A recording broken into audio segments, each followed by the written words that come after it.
Bon, bah, du coup, je vais commencer ce côté-là. J'ai tracé pareil sur le mur, bah, là où il y a mon mur, et puis l'écartement des fondations. J'ai fait pareil de l'autre côté, donc j'ai juste la tranchée à creuser, un peu moins profond, parce que là, on est déjà au niveau des fondations. Et puis, elle est descendue bah, la remorque là, comme ça, au moins, après, je fais juste le tour et je vais la vider juste derrière le mur là. Ça m'évite de tout faire à la brouette, parce que quand on peut s'économiser, il faut le faire.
Bon bah voilà, je m'y remets, donc bah, pareil que l'autre, de toute façon juste 2,20 m de long, enfin, les tiges droites, et puis bah, au milieu j'en mets pas forcément parce qu'il y a la porte, donc je vais faire en sorte de laisser un espace d'1,20 m de large pour la porte. Normalement demain il fait beau et les températures devraient pas même dans la nuit descendre trop bas, donc je vais pouvoir couler ça demain, parce qu'avec le béton faut faire attention que ça descende pas trop bas, parce que sinon bah, au moment de prendre en fait il prend pas correctement. Donc voilà, faut faire un peu attention aux températures quand on se rapproche de l'hiver, et surtout nous ici en altitude.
Bon bah ça y est, ça s'est coulé, donc il reste plus qu'à attendre que ça sèche, que ça prenne.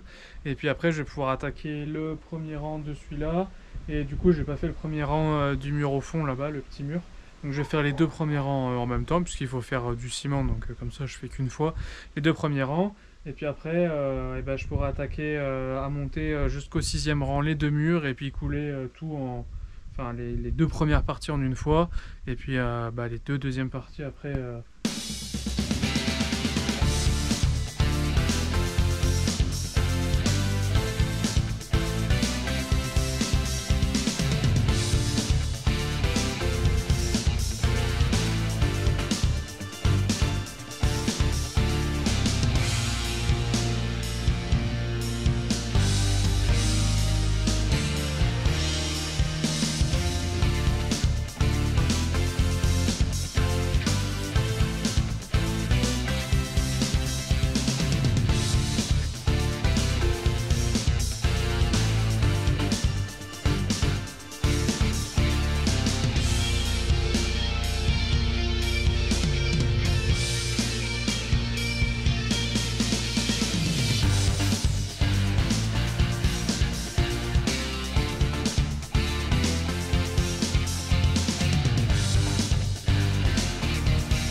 Bon, ça y est, j'ai fini le mur.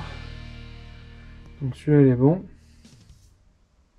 Et puis bah maintenant, je vais essayer de faire celui-là. Donc là, il faut que je laisse la porte. Donc j'ai décidé de laisser 120 de large pour avoir une porte assez large pour qu'on puisse facilement passer après la chaudière, enfin tout ce qu'il y aura là. Et puis même si on veut entreposer d'autres trucs, on pourra facilement passer. Donc il faut que j'arrive à placer correctement les parpaings. C'est la première fois que je fais ça, je sais pas trop comment je vais me débrouiller. Voilà, donc il faut que j'arrive à placer correctement les parpaings pour que j'ai mon espacement de 120. Et puis que tout soit bien aligné malgré qu'il y a 120 d'espacement entre les deux. Donc voilà, je pense que là, tout à l'heure j'ai essayé avec la règle mais ça allait pas. Je vais faire ça avec la ficelle. Je vais essayer de couper un petit bout de parpaing, mettre au bout et avec la ficelle de faire ça bien droit.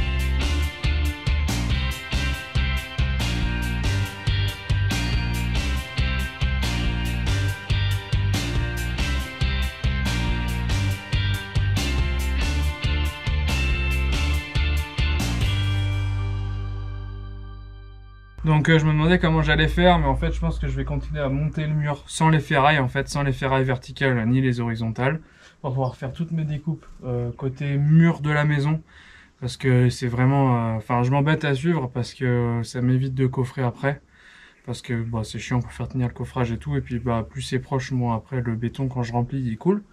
Donc je vais monter jusqu'en haut sans mettre les ferrailles. Après je vais redémonter les rangs, mettre les ferrailles et comme ça j'ai juste à les passer. Parce que quand j'ai les ferrailles au niveau de la tête, pour sortir les blocs à chaque fois, sachant que le bloc contre le mur je le ressors 3-4 fois à peu près en général.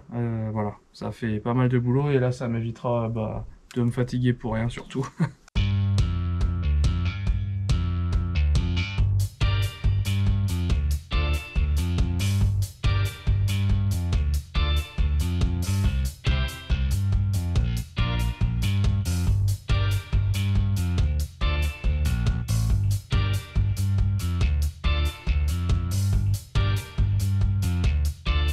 Donc là j'ai découpé un bout de PVC parce que je vais faire passer les câbles comme ça, là, le long du mur, bien appuyé, hop, et en fait une fois que le toit ici il sera fait partout, je vais débrancher les câbles de l'autre côté là et ils vont nous les rebrancher sur le nouveau compteur qui sera, enfin le nouveau compteur électrique qui sera ici. Donc comme ça me permet de pouvoir laisser le compteur pour le moment. C'est provisoire, je sors les câbles. Après le bout de PVC, je pense que je pourrais l'enlever aussi et puis reboucher le trou tout simplement. De toute façon après on fera certainement un enduit ou un truc, on laissera pas un parpaing là. Donc ça se verra plus.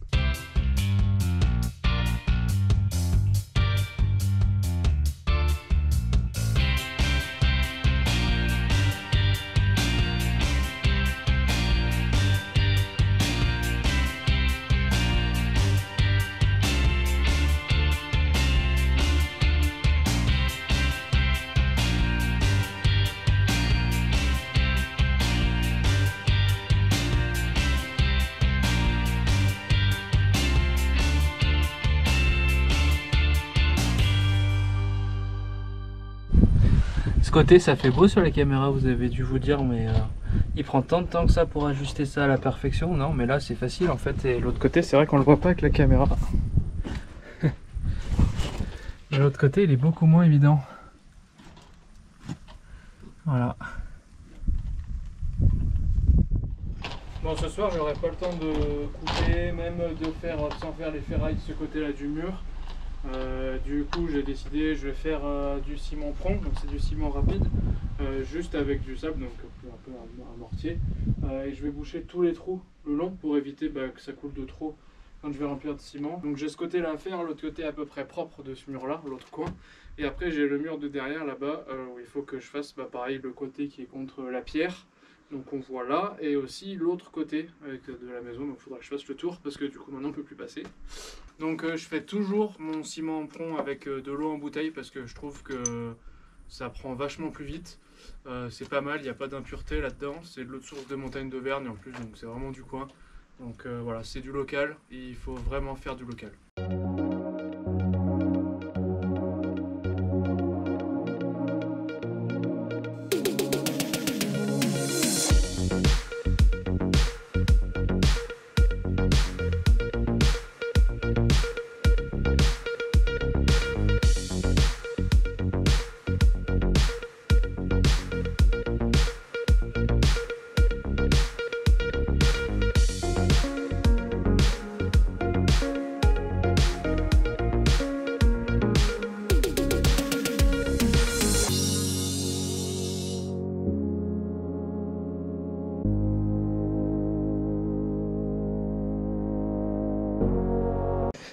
Désolé, je vous ai abandonné, mais le ciment il était en train de prendre celui que j'avais fait pour là, et du coup je voulais pas trop en perdre parce que comme je fais avec de l'eau en bouteille ça coûte un peu cher. Donc je suis vite allé au fond pour colmater quelques trous avec le reste, et puis bah allez, maintenant je refais et puis je vous emmène au fond là-bas. Pensez à vous abonner pour la suite de l'aventure et à nous mettre un petit j'aime.